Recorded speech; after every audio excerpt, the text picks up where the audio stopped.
Let your eyes grow heavy as we drift back in time to a world long vanished beneath ash and silence.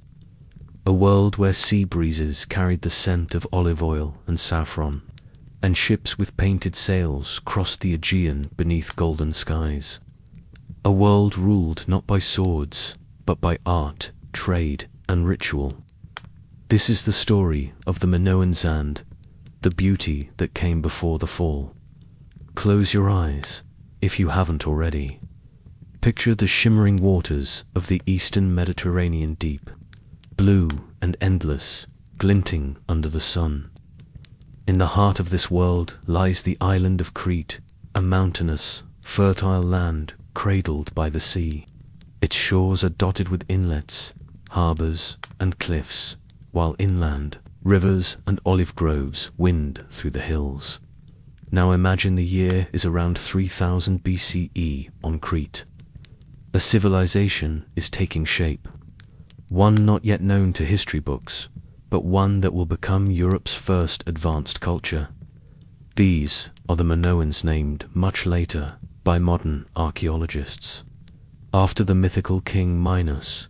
But long before myths and ruins, they were real people, living real lives. Among the waves and stones, the Minoans were not a warlike people. There are no grand statues of kings with swords, no battle scenes carved into stone. Instead, they built something different, something remarkable. Their cities and palaces seemed to rise from the earth like sculptures. The most famous of these is Knossos, a sprawling complex filled with winding corridors, colorful frescoes, storerooms, and sacred spaces. But Knossos was only one of many. Other centers, like Phaistos, Malea, and Zakros, flourished across the island. Each one a hub of administration, religion, and culture. They built with a grace rarely seen in the ancient world. Their walls were painted in vivid colors, blues, reds, and golds, showing scenes of leaping dolphins, flowing-haired priestesses, and youths somersaulting over bulls in ceremonial games. Their artwork celebrated life, nature, and movement. Unlike many societies of the time, women appeared prominently in Minoan art and ritual, suggesting a complex society where gender roles may have been more balanced than in later cultures. But the Minoans were not confined to Crete. Their true strength lay in the sea. Their ships sleek and fast carried goods and ideas far and wide. From Crete they sailed to Egypt, Mesopotamia, Cyprus, the Levant, and across the Aegean. They traded olive oil, wine, pottery, saffron, wool, and fine textiles, and in return brought back metals, ivory, glass, and precious stones. They built no empire, but their influence was felt across the ancient Mediterranean dot, and with trade came knowledge. The Minoans developed their own writing system, linear which remains undeciphered to this day. Their architecture grew more sophisticated. Their palaces were equipped with running water, drainage systems, and storage facilities that rivaled later Roman innovations. All of it done without fortresses or walls. Perhaps they felt protected by the sea, or perhaps they lived in a time of peace, rare and fragile. But even as Crete thrived, other islands across the Aegean echoed with Minoan influence. One such island was Thera, now known as Santorini. Nestled to the north of Crete, Thera was a small but vital outpost. At its southern edge lay Akrotiri, a town of paved streets, multi-story homes, and workshops bustling with life. Akrotiri was not a poor colony, it was an affluent, vibrant place, culturally tied to Crete, yet with its own identity. Its houses were adorned with frescoes, just like those in Knossos, showing landscapes, birds, and joyful scenes of daily life. It was a place of beauty, but also of danger. For Thera was not just an island. It was the rim of a sleeping volcano. No one could have guessed what lay beneath. No one could have imagined how one day this serene world would change forever. But for now, the Minoans thrived. On their island palaces, in their peaceful towns, aboard their swift ships, they danced with time, unaware of the fire stirring. In the deep dot, as we continue, we'll step closer to the moment that changed it, or the eruption that darkened the sky, shattered the sea, and perhaps brought about the fall of a civilization. Let us now drift northward, across the tranquil waters of the Aegean Sea, to a crescent-shaped island called Thera today. You may know it as Santorini, famous for whitewashed buildings and sunsets that melt into the horizon. But long ago, the Bronze Age, it was very different. Before the catastrophe that would make it legend, Thera was alive. Its hills were green, its shores rugged but inviting. The island's volcanic soil was fertile, perfect for vineyards and saffron fields. On the southern coast sat a thriving town, Crete, a jewel of civilization wrapped in sun and salt air. Ships from Crete would dock in its busy harbors, unloading oil and wine, while artisans shaped clay into elegant vessels and painted walls in hues of blue, ochre, and crimson. Crete was no mere village. Its buildings rose 2 and even 3 stories high, connected by narrow paved lanes. Inside, families lived with a sophistication rare for the time. There were bedrooms with built-in beds, kitchens with hearths, and drainage systems that channeled waste and stormwater alike. Some homes had indoor toilets flushed with collected rainwater, marvel in an age when most of the world still lived in huts of thatch and mud. And the walls were alive with art. Frescoes adorned nearly every surface, flotillas of ships, monkeys climbing through trees, young girls gathering saffron, and sacred bulls in motion. They captured not only beauty, but a worldview, one filled with rhythm, nature, and harmony. There were no scenes of war, no images of conquest, only life in all its peaceful detail. But beneath this beauty, something ancient stirred. You see, Thera was a volcano, its core a caldera shaped by previous eruptions. To the people of Crete, the island may have seemed like any other land, stable and generous. But geologists now know it was part of a massive volcanic system, quiet for centuries, but never truly asleep. And then the signs began. First came the tremors, small at first, just enough to rattle pots and unsettle livestock. Then stronger ones. Earthquakes became frequent, shaking the walls of homes, sending dust from rooftops, and causing fissures in the roads. Some buildings crumbled, others were repaired. People likely grew uneasy. Some may have even left. But life went on. The sea still sparkled. The saffron still bloomed. Perhaps the people of Crete had seen such tremors before. Perhaps they hoped the worst had passed. Then came the silence. It is said that before a great eruption, the earth sometimes grows still, the air becomes heavy, animals flee, the sea recedes from the shore, the sky darkens, not with storm, but with dread. Imagine it now, the earth quiet, the waves unusually calm, the birds gone from the cliffs, then a low rumble, like thunder trapped inside the world. Smoke begins to rise from the island's center, first white, then grey, then black. A column of ash punches into the sky. Lightning crackles in the plume. The mountain roars. The eruption has begun. This was not a simple explosion. It was one of the most violent volcanic events in recorded human history, a cataclysm that reshaped islands, destroyed towns, and may have sent shockwaves across the Mediterranean. The first moments would have brought earthquakes so strong they split stone. Ash began to fall, fine as powder, choking the air and turning day into dusk. Then came the pyroclastic flows, searing clouds of gas and rock that raced down the slopes at hundreds of kilometers per hour. To be caught in one was instant death, and from the sea, towering tsunamis were born. Waves taller than buildings rushed toward Crete and other islands, smashing harbors, flooding palaces, and sweeping away entire communities. Akrotiri, caught so close to the volcano's heart, was buried, but strangely not burned. The ash fell, gently, layer after layer, sealing the city in a tomb of silence. And because of that, it was preserved, the furniture, the pottery, the art, the staircases and streets, all frozen in time. But for the people, there is no record of what became of them.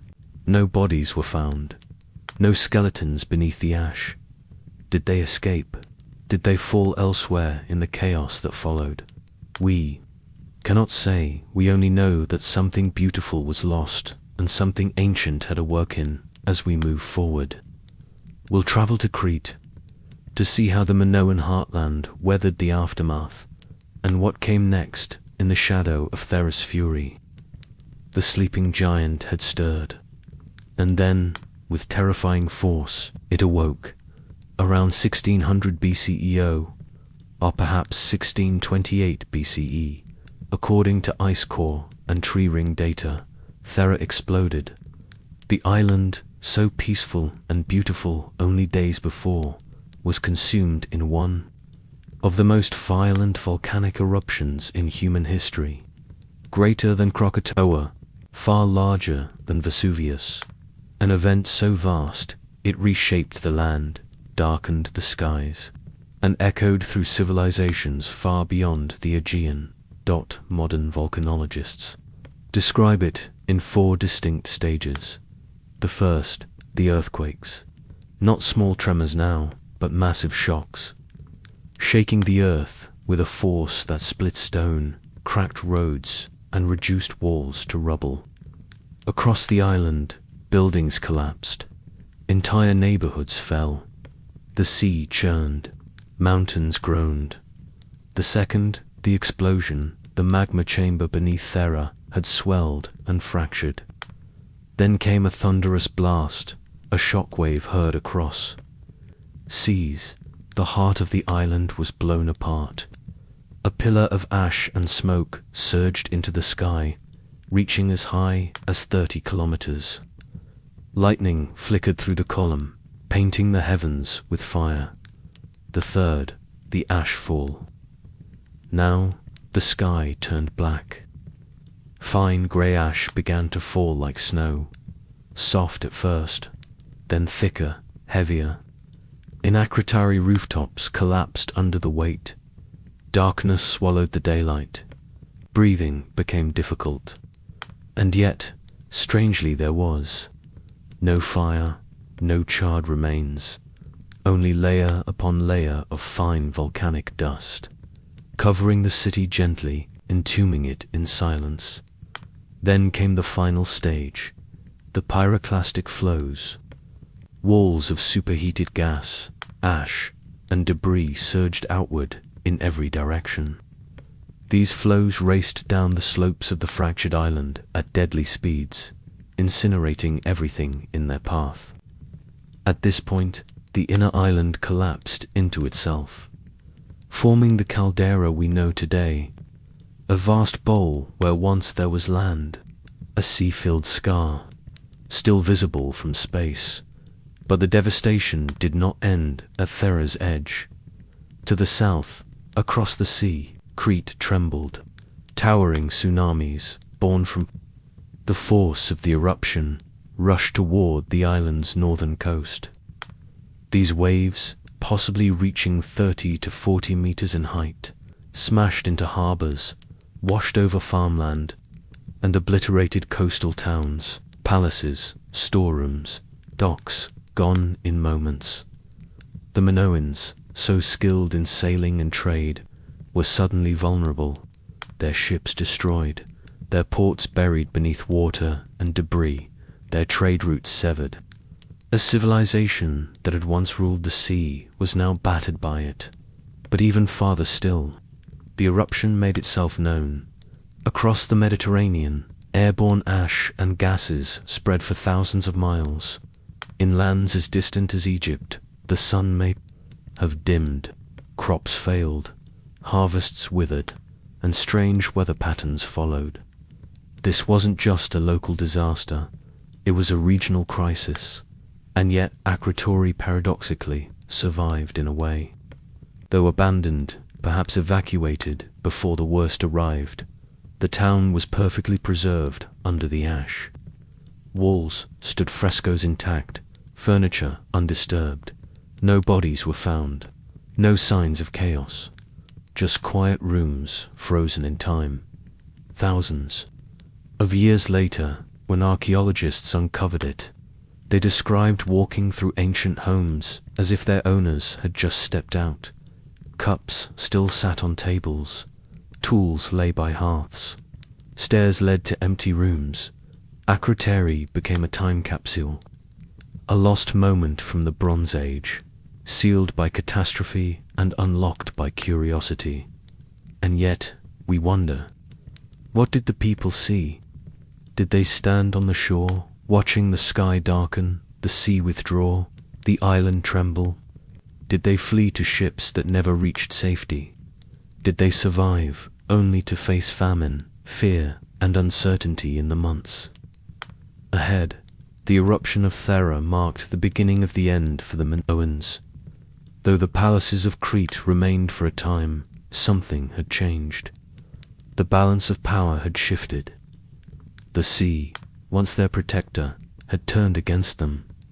And in the wake of fire, ash, and water came silence. No more vibrant paintings, no more fleets sailing from Akrotiri's shores, just ruins. And the wind, next, will journey to the homeland, to Crete, where the long shadow of Thera would bring about the slow unraveling of a once great civilization. The sky had cleared, the ash had settled, but the world the Minoans once knew had changed forever. In the aftermath of the Thera eruption, the once thriving centers of Minoan power stood shaken. Though the flames had not directly consumed Crete, the ripple effects of the disaster were wide-reaching and profound. The tsunamis that followed the eruption had swept across the northern coasts of Crete, obliterating ports, flooding settlements, and devastating the island's infrastructure. For a civilization built upon trade, maritime travel, and diplomacy, this was not just a loss of buildings, but a loss of lifelines. Their far-flung trade routes, once bustling with Minoan vessels, fell silent. Harbors lay in ruins, ships were gone, and as the sea withdrew, it took with it the economic stability the Minoans had carefully crafted over centuries. And then came the land, volcanic. Ash carried by wind may have disrupted the climate across the Aegean. For the Minoans, this likely meant failing crops, shorter growing seasons, and possible famine. Agricultural lands could have been buried in ash or poisoned by salt water carried inland by the waves. The abundance that had once filled storerooms and fed festivals now vanished, leaving behind uncertainty and hunger. Soon, signs of internal stress began to appear. Palaces were burned, settlements abandoned. Excavations show that across the island, many once prosperous towns fell into decline, while others were destroyed outright. The reasons are not always clear. Some may have been due to rebellion, others civil unrest or external attack.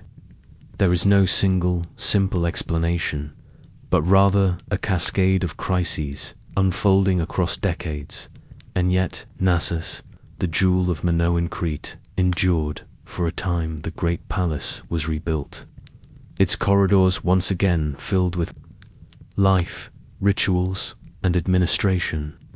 But it was not quite the same. The art became more rigid, the writing system changed, and eventually, so did the language. Archaeologists studying this period noticed something striking: the appearance of Linear B, a script derived from the older Minoan, Linear A, but used to write an entirely different language, a Greek language. This was a clue, a whisper from the past. Knossos, it seems, had fallen under the influence or control of the Mycenaeans, a rising power from the Greek mainland. Unlike the Minoans, the Mycenaeans were warriors.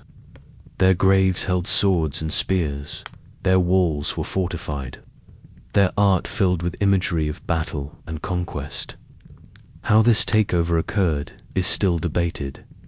Was it a peaceful transition, a diplomatic marriage, or was it conquest, with my forces arriving after the Minoans had been weakened by disaster and decay? We cannot say for certain, but the evidence is clear. By the 15th century BCE, the Minoans no longer ruled their world. Their palaces became centers for Mycenaean administrators.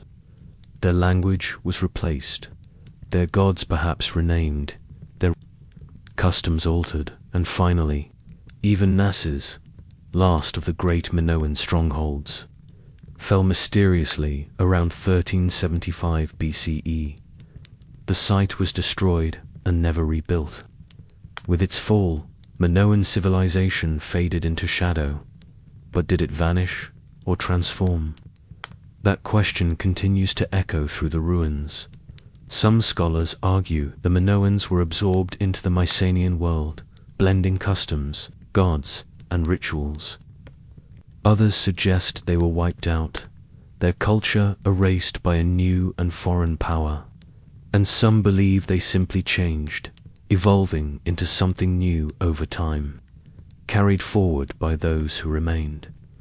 What we do know is this: the vibrant, seafaring world of bowl leapers and labyrinths, of frescoed walls and open palaces, was no more. What remained were ruins, buried cities, and stories passed down in myth of a labyrinth and a minotaur, of lost islands and sunken worlds. And in those myths, perhaps, echoes of the Minoans still live. As we move forward, we'll explore the mysteries left behind, the questions still unanswered, the theories that seek to explain what truly brought Europe's first civilization to its knees. The ruins are silent, but the questions remain. Long after the palaces crumbled and the frescoes faded, the mystery of the Minoan collapse continues to stir the minds of historians, archaeologists, and dreamers alike. What really brought this brilliant civilization to an end? Was it the fury of nature or the choices of men? Many point to Thera, and indeed, it was a disaster of unimaginable scale. The eruption was violent enough to shatter islands, spawn tsunamis, and darken skies across continents. And yet, evidence suggests that the Minoans did not vanish overnight. Their palaces lingered for decades after the ash settled. So what happened in the years that followed? One theory speaks of a volcanic winter, a prolonged period of climate disruption caused by ash and sulfur particles suspended in the atmosphere. This would have led to cooler temperatures, failed harvests, and famine, not just on Crete, but across the ancient Mediterranean. For a civilization dependent on stable trade and agriculture, this could have been the beginning of the end. Others suggest the damage to Minoan infrastructure, especially along the coast, crippled their economy. Ports were destroyed, ships lost, and trade networks dissolved. Isolation followed. In a world built on exchange, this was a quiet and suffocating collapse. There is also the possibility of internal unrest. Archaeological layers reveal fires, abandoned settlements, and signs of conflict. Was this civil strife? A loss of faith in Minoan religion after the gods failed to stop the ash and the waves? Some scholars wonder if the priest-kings and temple systems, so central to Minoan life, were undermined by the disaster, leading to rebellion or political breakdown. And then came the Mycenaeans, rising in power on the Greek mainland. The Mycenaeans were very different from the Minoans. They built fortresses, buried their dead with weapons, and carved their authority into stone. Sometime around 1450 BCE, they appear to have taken control of Knossos, and likely much of Crete. Their presence is marked by a new language, Linear B, the earliest form of Greek, and a new way of life. Was this a conquest, taking advantage of a weakened people, or a slow absorption, blending to cultures over time? We may never know. But by the time Knossos finally fell, some 75 years later, the Minoan world was no longer its own. Yet perhaps the most enduring mystery surrounding the Minoans lies not in history books, but in myth. In his dialogues, the philosopher Plato wrote of a powerful, advanced civilization that was destroyed in a single day and night of disaster, Atlantis. Some have speculated that his tale was inspired, at least in part, by stories of Thera's eruption and the fall of the Minoans. The description fits a sophisticated society, dominant in the sea, lost to natural catastrophe. Was Atlantis real? Was it Crete or Thera, or just allegory? We cannot say, but the timing and the echoes are haunting. And still, questions remain. Why were there no bodies in Crete? Did the people escape? If so, where did they go? Why was Knossos destroyed? So long after the eruption, what truly caused the fires and abandonment across the island? Was it war, or the slow erosion of confidence and culture? Archaeology offers clues, but not conclusions. For every artifact unearthed, another door opens. The ash preserves buildings, but not beliefs. The writing survives, but cannot always be read. The frescoes show joy, not endings. So we are left with fragments. Fragments of a civilization that soared higher than any before it in European, then faded into legend. A people who painted dolphins and leapt over bulls, who ruled the waves without walls and then vanished into silence. In the end, we will reflect on what the Minoans left behind and how their legacy still whispers through time, from the ruins of Knossos to the windswept cliffs of Thera. The Minoans are going, but they are not forgotten, though their cities fell silent and their names were lost to time. The Minoans left behind echoes in ruins, in art and in myth, whispers of a golden age that once danced across the Aegean and then disappeared beneath the waves. Long after their collapse, stories began to surface, tales passed down by the Greeks, who knew something had come before them. They spoke of a powerful king, Minos, who ruled from a great palace, of a monstrous minotaur, hidden in a labyrinth beneath the earth, of a hero, Theseus, who braved the maze and brought peace to the land. These were myths, but behind them may lie memories of the Minoans, of Knossos, its winding halls, its strange rituals, its sacred bowls. Even today, walking through the ruins of Knossos, it's easy to imagine the origins of the legend. Corridors twist and turn. Staircases rise and fall in unexpected places. Rooms open into other rooms, with no clear center. It feels designed to confuse. A palace, a labyrinth? Perhaps both. For centuries, these ruins remained hidden. Then, the early 20th century, the British archaeologist Sir Arthur Evans uncovered Knossos, peeling back the earth to reveal a vast multi-level complex filled with frescoes, pottery, and mysteries. It was here he coined the term Minoan, naming the people after the mythical king. Further north, on the island of Thera, another miracle awaited. In the 1960s, excavations began at Crete. What they found astonished the world. A city frozen in time. Homes still stood. Paintings still clung to the walls. Streets still curved through the ash. There were pots with remnants of food, beds in bedrooms, stairs leading to rooftops, but no skeletons, no signs of panic. It was as if the people had quietly walked away just before the fire came. The frescoes at Crete are perhaps the most intimate glimpse into Minoan life. One shows a flotilla of ships sailing between islands, suggesting peaceful exchange. Another shows blue monkeys playing among trees. Others feature women in flowing dresses, hair styled high, with bare shoulders and confident gazes.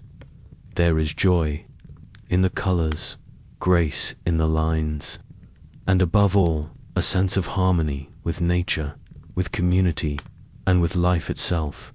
And yet, all of it was swept away, not by war or greed, but by the earth itself. In this, there is something hauntingly familiar. Civilizations, no matter how sophisticated, are fragile. They rise with knowledge, with trade, with culture and peace, but they can fall to forces beyond their control. Volcanoes, floods, climate shifts, disease. The Minoans remind us that even the most advanced societies can be undone, not in one great battle, but in the quiet aftermath of disaster. They show us how easily a golden age can be lost to silence, but they also remind us of what endures: art, architecture, memory. Their walls still speak, their myths still inspire, their legacy still stirs the imagination of all who look out over the Aegean and wonder what once was. So now, as we end our journey, let us return once more to the island of Crete. The moon is high, the sea is calm. Walk with me through the ruins of Knossos. Hear the soft echo of sandals on ancient stone.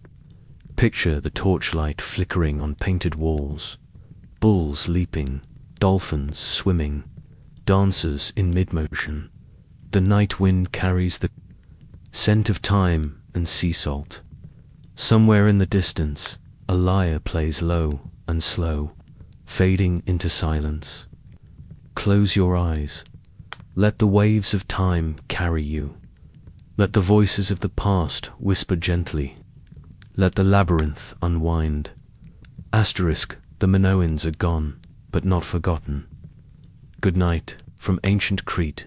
May your dreams be filled with ships and stars, with painted walls and endless seas. Sleep well in a world long lost and beautifully remembered.